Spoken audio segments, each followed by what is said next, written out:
And we're back. Part two of the four-part series, including myself, Elion, and Jack. Today we're going to be talking about La La Land, a movie that I was quite surprised with. I was actually very, very pleased with the movie. I remember when I first described this to you, you didn't seem too thrilled about it. Man, you're not a big fan of musicals. Not at all. But I think this is a good movie for people who don't like musicals. There's not a whole lot of big numbers or really cheesy. It's cheesy, but it's relatively tame compared to a huge Broadway production. It's well done too. Oh, it's extremely well done. Yeah, it's a masterpiece. And the songs flow well with the story. Mm-hmm. It doesn't feel like I know we just talked about the Blues Brothers where we had the one song that just kind of starts out of nowhere. Mm-hmm. Yeah, flow really well in this movie, and that was one. Yeah, each song definitely has its place and definitely feels like it fits, and I'm sort of like you're saying. Also, they set precedence with the music right at the beginning.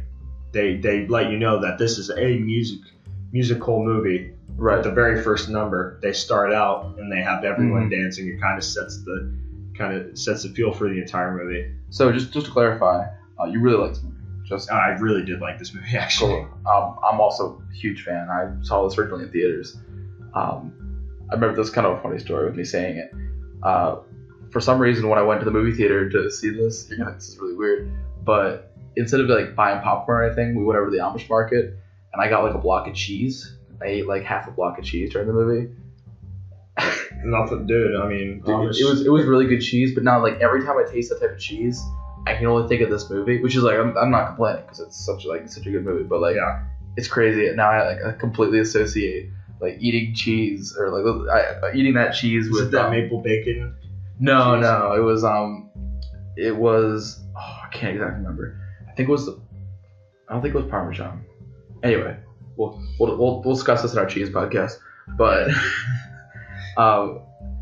it was such a good movie, and it left such an impact on me that eating this certain type of cheese, all I could think of is people jumping on cars in the opening number and opening the back of that truck and having the percussion in the back. Oh, it was just crazy. I'll be honest. I was sold from the very first scene. They had Ryan Gosling. Listen, this just sold me right at the beginning. He's listening to a song and he's not listening to it. He's playing the same part over again, so he can memorize the lick that he's gonna play when he improvises. I saw that. I'm like, that's accurate. That's actually how jazz musicians learn. And I was I'm sold. It's accurate. I can definitely relate to that. I think every musician can who's trying to cram for something really quickly. Exactly. Where you just listen to the same part over and over again. And I definitely agree with you. That's something I love about this movie is that it gets music and it gets musicians. It really encapsulates that, and I think that's what really the whole arc with Ryan Gosling's character and his struggle through the movie. That's what sold me. Not that Emma Stone's isn't interesting or important, but I was really sold on the music aspect of it, like you were talking about. Yeah, in the part where he's sitting in the beginning listening to the same on repeat. It's just that's exactly what the jazz guys do. And the other part where he's bringing up this is a Miles Davis recording, and he's that's the same carpet that Miles Davis peed on, right? It's I was this is great. This is funny. So did you really like the opening? Sorry, not the opening. That beginning scene where he's in the restaurant and he's being told to sit down and play Christmas music because I guess it's around the season, and he's just being told to play generic Christmas songs First Noel, Silent Night. But then he just has this urge to keep improvising and messing with it. Yeah. Could you relate to that at all? I haven't really had a lot of professional playing gigs, but I can relate with the fact that sometimes as a general musician, you don't really always get to play what you want to. Right. And that's just with anyone. But it kind of foreshadowed that scene. Kind of foreshadowed what was going to be a recurring theme throughout the movie of him kind of selling out and playing things or doing things that he didn't really want to do. Right. And we'll talk about that later when he meets with John Legend. Right. So just before we talk about that in general, and maybe this doesn't have to have an answer right now, but do you think a musician should always try to follow their dreams, or do you think there's their passion or whatever they really want to play, or is there a point where it's reasonable to sell out, quote unquote, and that's just a sensible thing to do? Should you ever settle for selling out, I guess is what I'm trying to say. I wouldn't say it's selling out. I mean, if there's a paying gig as a musician, it would be a disservice to yourself not to take it. Obviously, if it's music that you don't really find yourself, or you acquaint yourself with, then it's not going to be too pleasant. But often enough, I get put in those scenarios where, I get asked to play this type of music. You just kind of do it. And honestly, when you change your viewpoint and look at it, I look at it as an opportunity to expand my musical repertoire. And I see it as an opportunity to get better at a new genre of music. I definitely agree with that. When I do all county or all state choirs and stuff like that, they try to present a diverse amount type of music, and there's some type of music that I just don't respond well to. Yeah. I'm a big fan of when I'm singing is the really pretty choral stuff with the rich close harmonies and even some of the experimental stuff in terms of harmony.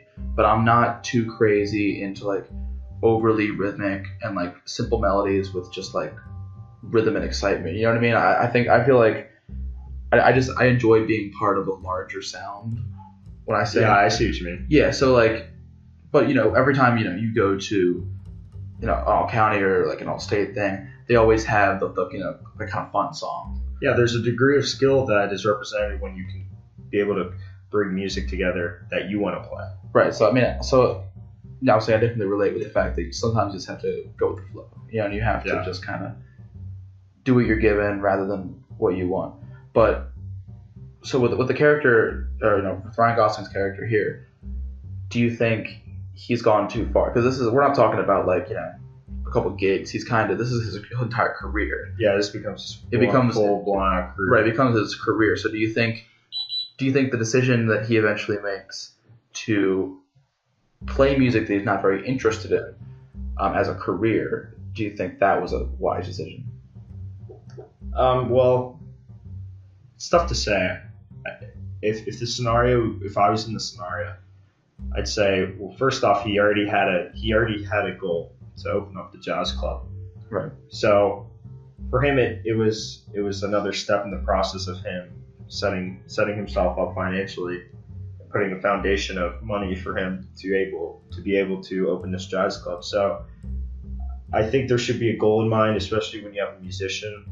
You should definitely keep long-term goals in mind, because you're gonna improve as a musician, but you should always be trying to consider where you're going. Obviously, not with just being a musician, but anything in life, obviously. But I think it was important for him because it was just kind of a stepping stone for him. It wasn't really something that it wasn't a new alternative for him. Right. Well, I think his original plan was to stay with John Led because because afterwards, basically, Emma Stone kind of brought him to his senses. Her character was like, hey, this isn't what you want to do. You're killing yourself. You're saying you're gonna, because he was like, I'm gonna go on tour or something like that. And she didn't want to have it. I think that's why they broke up for the first time. Yeah. Because she wasn't having him. She wasn't gonna see him not only destroy himself, but just tear himself away from everything he loves in the city, to go on tour with the script that he doesn't enjoy. Yeah, I think obviously that was kind of dramatized because it needs to be, because it's part of the movie, but it needs to be, exaggerated how that was kind of seeping into his life, how him selling out to a typical band was deteriorating his regular life. But I feel like in reality, it wouldn't be too bad if you were kind of struggling to start with and you had this opportunity to join a band, even if the music was kind of, not too fun. Right. Not entertaining. I agree with you, but I still think that, as a love, for a loved one to see somebody going through that, it's must be extremely painful. I think that aspect of it, even though I think it was probably dramatized, I think it's realistic. I mean, I don't think I've seen it on this level, but I've seen people, dedicate a large part of the time to things that they just aren't invested in. Yeah. And it's really hard to watch people go through that, and just see them almost in a state of depression, Yeah. because they just don't care about what they're doing. And although it was dramatized, it's very realistic to see someone go through that.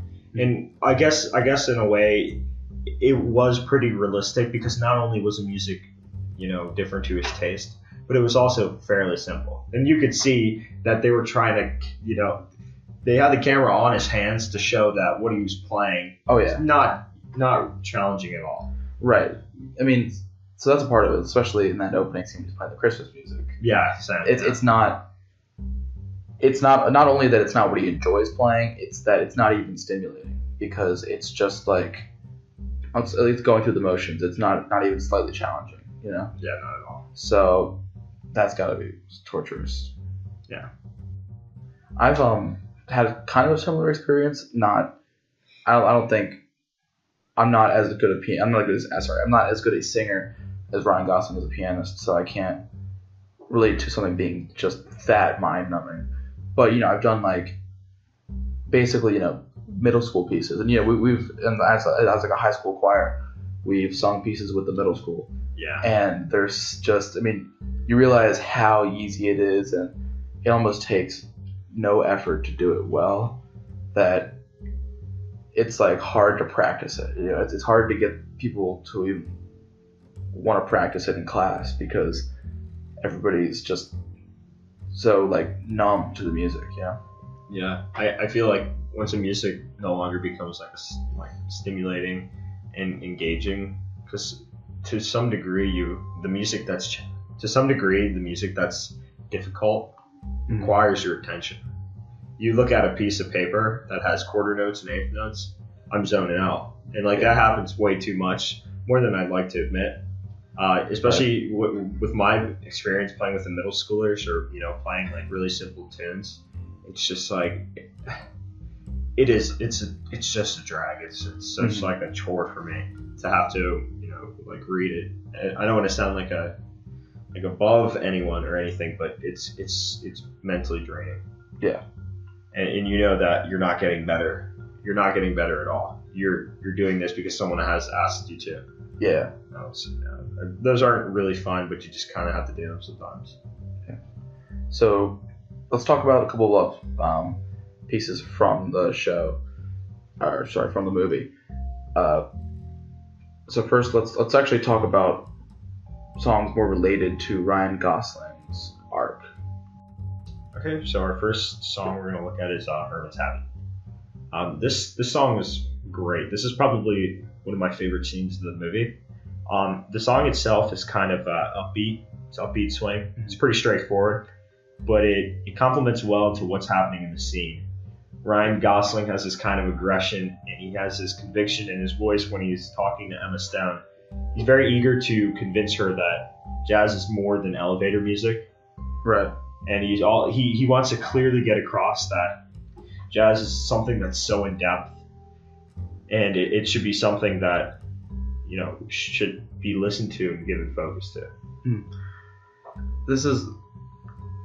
It's somewhat relevant for me because I didn't come in as naive as Emma Stone, but I still have not prejudices against jazz or anything, but I don't appreciate it as much as you do or as jazz players do. So hearing the character, hearing Ryan Gosling speaking so adamantly about jazz and describing it so passionately is really interesting to me. Yeah, it's a great scene because it's so accurate. It's seeing his portrayal of it, and most guys who are jazz musicians are really passionate about it too. They care about it. They all want it to succeed. They all want the art to come back, and you can see that he really wants to show her what it really is. Right. And you can see how she kind of fits a stereotype too, like, oh, jazz, like that's Kenny G. Now, Yeah. like when I hear that it just makes me like cringe because Kenny G is like annoying. He's really not that good. I don't like him. So what I think is really funny is that he's not really saying that all jazz is good. You know what I mean? And he's not like you're saying. He's saying, you know, okay, he's kind of annoying, and then the elevator jazz isn't real jazz. But that's his point, is that there's real jazz, and then there is kind of background music. But he's saying real jazz is what people should be paying attention to. And what I like about the song that you play specifically is that it really mirrors his points. You know, it completely complements his argument that jazz isn't like a passive thing to just sit back and.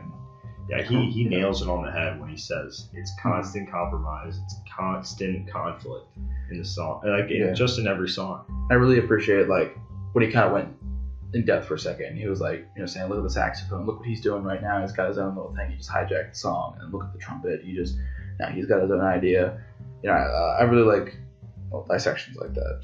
Yeah, I mean, there's so many analogies to be made, but one analogy that I kind of stood with is the fact that a song, a composition, a basic, you know, 16 bar, 12 bar composition, for me, the way I always viewed it is you have almost a piece of artwork. Mm-hmm. And as a jazz musician, you take this artwork, you take your own canvas, and then you kind of draw the same piece of art, but you add your own colors to it. Or you change the scheme of it, mm-hmm. or you might change the background, or you might do this, but the format is still the same. It's the same idea, and it's the same genre, but it's just your own interpretation on the artwork. Right. That's a good way of putting it. Yeah. All right, next let's talk about the planetarium scene, which for me shows just how masterful the composer is of La La Land. I mean, he's incredible. So, first off, the main idea that they use is from me and Sebastian's theme. You know, boo doo doo doo doo doo doo, boo doo doo doo doo doo doo, right? Which that's really interesting because the original like piano version he plays, despite it being their theme, you know, like they're kind of a symbol of, I guess, their relationship. It's pretty somber, especially on the piano, because they originally play it pretty slow. Yeah. You know, pretty slow. He plays it pretty thoughtfully the first time that she sees him, and I think that's more to foreshadow their like really tragic kind of ending. But here in the planetarium scene, it's like really cheesed up to be this incredibly joyous, happy theme, and just the like compositional devices he uses are incredible. So I mean, his orchestration, first of all, is just great. He has just so many like flute trills and like thirds, and then he uses a pizzicato string throughout the most of it. It's just so light and bouncy and happy that it really reflects what's going on in the scene.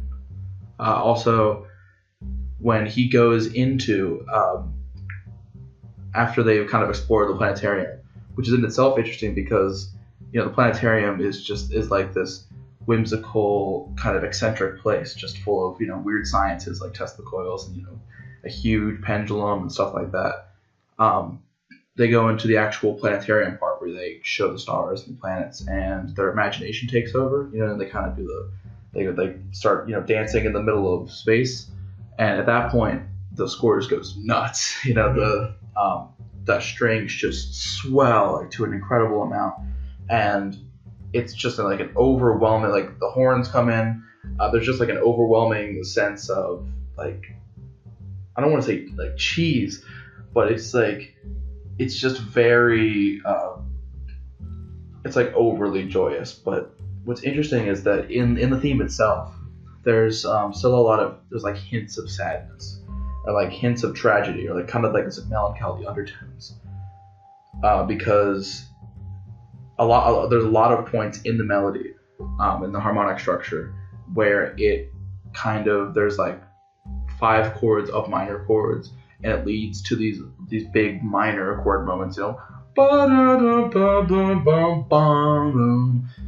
So it's really interesting how the melody, I think, even though it's so happy and joyous throughout the entirety of the scene, it still holds this like melancholy, tragic feel of it, you know? Yeah, definitely. I think this movie's really strong because of the fact that it's a musical. Mm-hmm. Oftentimes we can see the parallels between this bright music and falling in love for the first time. It's pure joy. It's a lot of happiness. Nothing seems to affect you, and that's kind of shown in the music as well with all the, you know, instrumentation. We hear that everything is nice, everything's great. They're in the planetarium. You know? I agree. The entire song definitely has this kind of carefree vibe as well, where it's important and it's really pretty, but it's not I guess overbearing, but it's there's a carefree, you know, adventurous spirit about the song. That's what they're doing. I assume that they're allowed in the planetarium, but I almost want to believe. Yeah, that was another thing. I wanted to talk about the song itself first before I like get into the gritty details, but I saw that part and I was like, yeah, they're definitely not going to be allowed in the planetarium. Yeah, in the middle of the night. I kind of want to believe that they're breaking in. Yeah. Yeah, that's kind of like a little complaint for me. Is like when I watch a movie, I don't want to be reminded I'm watching a movie. I really appreciate movies that are accurate in every regard. That's fair, but I think if their intention, which I don't think they spelled it out too well, because the entire scene, there's no dialogue or anything, but if they were going for the fact that they're like breaking in to the planetarium, then I think it just adds so much more, you know, where the whole the pizzicato can almost be them like sneaking around or like you know, the planetarium at night, and just the entire vibe of the song makes sense. You know, the carefree, adventurous spirit of it, like I keep saying, works if they're like sneaking it. But I definitely agree that, you know, if this was like an open planetarium and they're like, you know, they bought tickets and everything, that I'm sure it would be packed. Yeah, I was like, I don't know about that, but it definitely was a nice scene. I think the music was especially brought out considering there was no dialogue. Yeah, it really helped the scene. Oh yeah, I love like silent scenes. Yeah, because what like if they were breaking in, they're gonna be like, all right, give it down. Like, yeah, it would have just kind of lost its kind of, I don't know, its charm. Yeah, its charm. All right. Okay, so the next song is "Started Fire," and this is a song that's that Ryan Gosling's big feature with John Legend, and this song kind of talks this. This refers back to what we were talking about earlier about, you know, kind of doing music and being a part of things that you don't really want to be a part of. Right. So you can definitely tell that this is, like I was saying earlier, like just a mind-numbing thing for a Ryan Gosling character. I mean, there's one point where because he only plays like the actual piano for the intro, and the rest of it, it's he's either playing electric piano or synth, I believe. Yeah. And for a large part of it, you can see him just bump, bump, bump, bump, bump. Yeah. Like his left hand just straight chords. Just straight chords, and he looks like he wants to kill himself. Yeah. And then when he finally does get a solo, it's on the synth, which I think it's kind of interesting solo, but you can definitely tell it's kind of been watered down. I mean, there's a part of it where it's just a huge arpeggio, you know? Yeah. Rather than like, I assume the crazy jazz harmonies that he wants to experiment with. Yeah, I mean, usually you want to develop your ideas, and that doesn't really happen over like, you know, 8 measures or 16 measures. Mm-hmm. The scene was really important for a lot of reasons. It reinforces the point we were talking about earlier. Also, the other thing is it shows in the movie what's happening, because we see here there's like a lot going on. You can see Emma Stone. She's kind of like, she has this look on her face as if she's losing her man. You know. Yeah. She can see he's lost himself.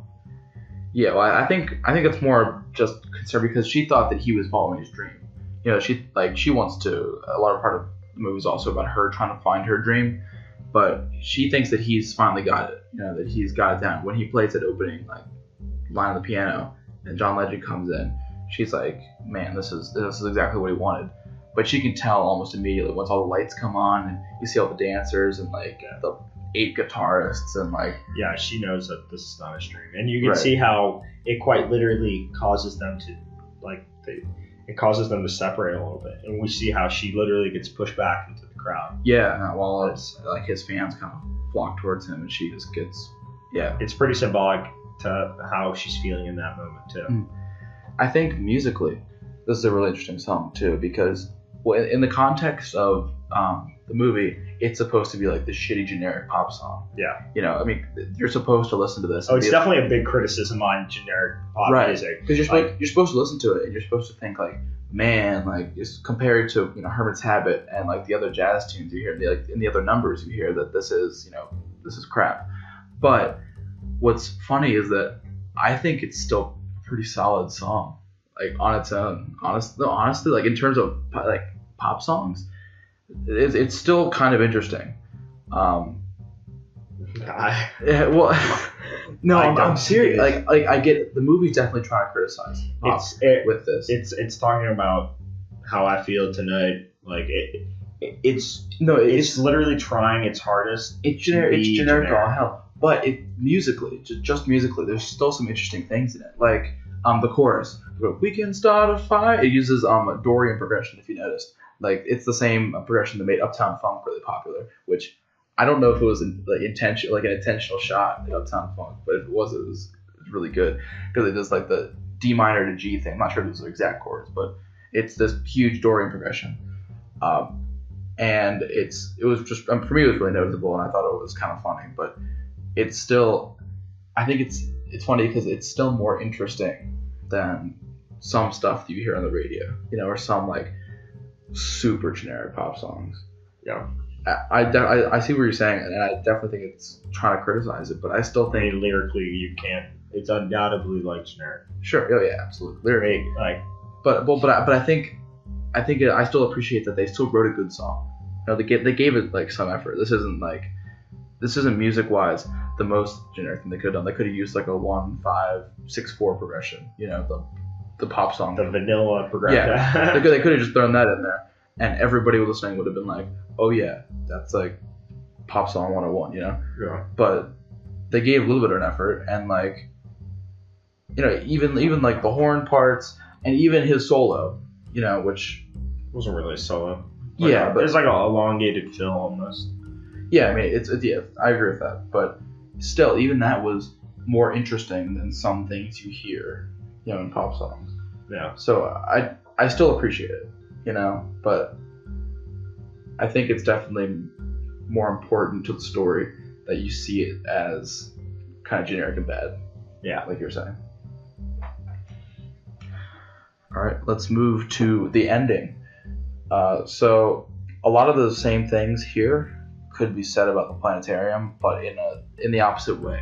So while the planetarium used Mia and Sebastian's theme to be extremely happy and reflect that, this starts off with Mia and Sebastian's theme in the original piano part, but actually even more slowed down and like with even more rubato, so that it's like extra sad. Yeah.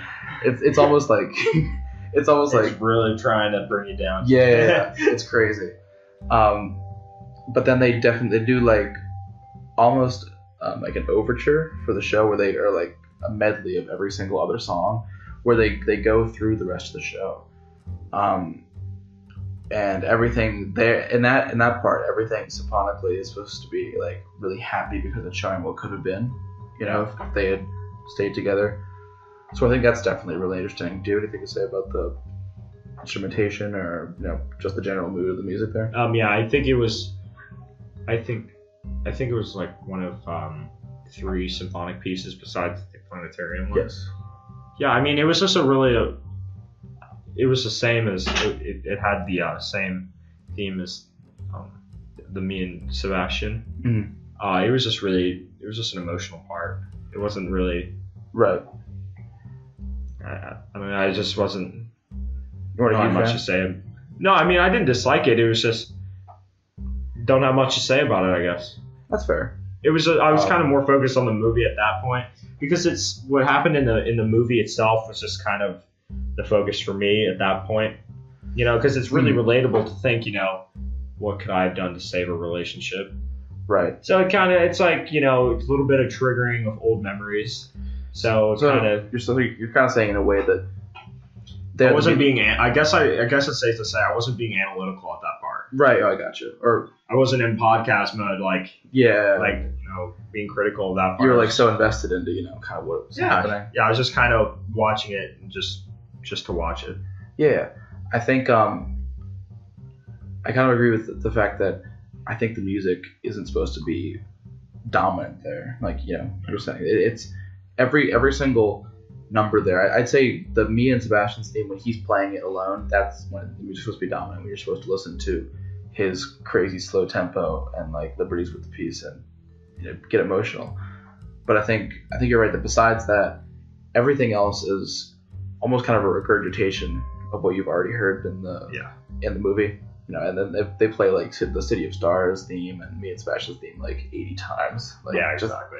So I definitely think that theme. Then, it's fantastic. But I think that at that point it's kind of supposed to take a backseat to the visuals and like what's going on in the actual movie, and you know, because it's almost like a Twilight Zone episode because it shows everything that's already happened in the movie like happening again.